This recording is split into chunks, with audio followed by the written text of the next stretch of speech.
अब खरीदेगी मालती देवी पाखी को और होगा घमासान। नमस्कार दोस्तों, स्वागत है आपका आपके अपने चैनल हंग्री स्पिरिट्स में। हंग्री स्पिरिट्स देख रहे सारे दर्शकों का मैं अंजू शर्मा दिल से स्वागत करती हूँ। पाखी एक दिन तो रिलीफ देती है, दूसरे दिन टेंशन देती है। दोस्तों आज पाखी ने भरपूर टेंशन दे दी, क्योंकि पाखी जिस तरह के रास्ते को चुनती है वो रास्ता कभी भी उसके परिवार को सुख नहीं देता है।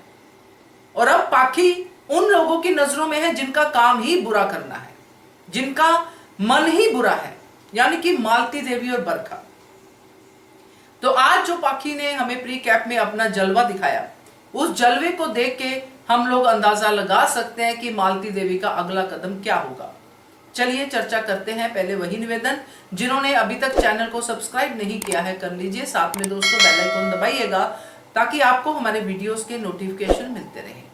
मालती देवी ने कुछ और किया हो या ना किया हो, मालती देवी ने एक काम तो किया है कि जितने भी बुरे लोग हैं सबसे पहले उनको समझा है कि इनकी कैपेसिटी क्या है, ये कहां तक मेरा साथ दे सकते हैं, क्या क्या ये कर सकते हैं और कैसे इनको फंसाना है। वही मैं हमेशा कहती हूँ कि अगर बुरे हो तो आपको बुराई तुरंत आप कैच कर लेते हो, आपको कहते हैं ना लंबे हाथ कर करके मिलते हो, है ना, वही चीज है। अच्छे लोग यानी कि उसका अपना बेटा भी जो इतना अच्छा है कि दूसरों को भी अपना बनाता है, उसी को वो आज तक अपना नहीं बना पाई क्योंकि वो अच्छा है और ये बुरी है। अब मालती देवी परेशान हो गई है बाप बापूजी के घर में आने के बाद। उसको लग रहा है कि मेरे बेटे को खा रहे हैं, मेरे बेटे का यूज कर रहे हैं, जबकि उसके बेटे का ही ये चॉइस है कि बाप बापूजी यहाँ पे रहे। और जिस तरह अनुज ने उनका वेलकम किया है, वाकई में जैसा बाप बापूजी ने कहा कि ऐसा दामाद सबको मिले। और यहाँ मालती देवी क्या कर रही है, ऐसा बेटा है उसके पास मगर उसको बेटे की वैल्यू नहीं है। अब मालती देवी अपने षड्यंत्र को आगे बढ़ाएगी, जैसा उसने बरखा से कहा कि ये शरणार्थी आ तो गए हैं, जो बरखा बता रही थी कि आगे रिफ्यूजी, जबकि इतने अजीब शब्द यूज करती है बरखा, खुद देखती नहीं अपनी तरफ। मालती देवी कहती कि तुम भी इसीलिए आई थी पैसे जो हथियाने के लिए, अब तुम ही बोल रही हो। सामने सामने एक दूसरे को कितने अच्छे से जानती है, एक दूसरे के बारे में बातें भी करती है, मगर फिर भी शर्म नाम की चीज नहीं है इन लोगों को। और रिफ्यूजी कह रही है, और मालती देवी क्यों रिफ्यूजियों को घर पे रखेगी? मालती देवी जबकि खुद भी रिफ्यूजी ही है।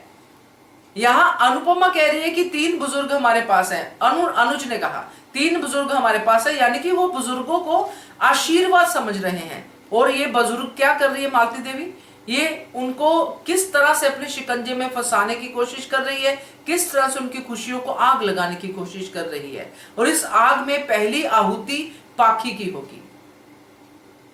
पाखी होगी वो पहली आहुति जिसको मालती देवी यूज करेगी, मालती देवी खरीदेगी, क्योंकि जैसे मैंने शुरू में कहा कि ये उन लोगों को समझ चुकी है जो बुरे हैं, जिनको जल्दी मैनिपुलेट किया जाता है। और पाखी को बहुत जल्दी, आजकल पाखी के वादे लगे हुए हैं पैसों को लेके, कोई पैसे देता नहीं है, शॉपिंग करनी है, शॉपिंग की आदत लग चुकी है, और वैसे भी उसका इमोशनल एंगल भी बार बार वो लेके आ रही है। तो मालती देवी का पाखी को खरीदना बहुत ही ईजी है।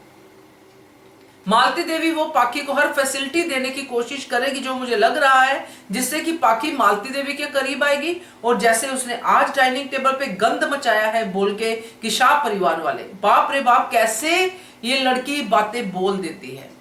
अगर वहां पे उनको परोस रही है तो पाखी को भी परोसती थी अनुपमा खाना। अपनी माँ के प्यार को नहीं समझ रही है, बस ये समझ रही है कि मुझे अपनी माँ को कहां पे डिमीन करना है। यहां पे भी उसने यही किया।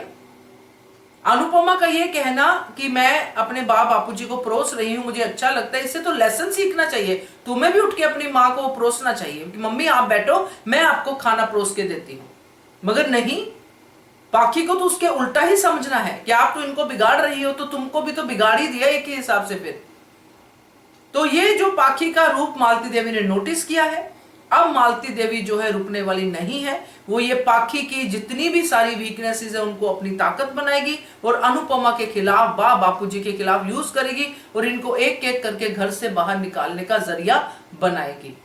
और फिर पाखी का भी नंबर आ सकता है, क्योंकि पाखी को तो वैसे भी वो पसंद नहीं करती है कि मेरे बेटे का खून चूसती है, मगर फिलहाल पाखी को उसे अपना दोस्त बनाना पड़ेगा, उसे खरीदना पड़ेगा और वो हर फैसिलिटी मालती देवी देने की कोशिश करेगी जो पाखी को चाहिए। अब देखते हैं आगे कैसे होता है, मगर मालती देवी ये करने वाली है ये तो हम देख ही रहे हैं, क्योंकि अब मालती देवी अपना असली ड्रामा खेलने वाली है, क्योंकि अब उसने डिटरमाइन कर लिया कि मैं अपने बेटे की लाइफ से ये सब दूर कर दूंगी जो कि बेटे को चाहिए। तो ऐसी माँ तो किसी को ना मिले। मैं तो यही कहूंगी कि जो इतने सालों बाद अपने बेटे को आके मिली है, उस माँ ने अपने बेटे की लाइफ फिर से बार बार मैं कहती हूँ बर्बाद करने की ठान ली है। तो आपका क्या रिएक्शन था इस सीन के बारे में, प्री कैप के बारे में, जरूर कमेंट करके बताइएगा। देखते रहिए channel Hungry Spirits. Thank you so much.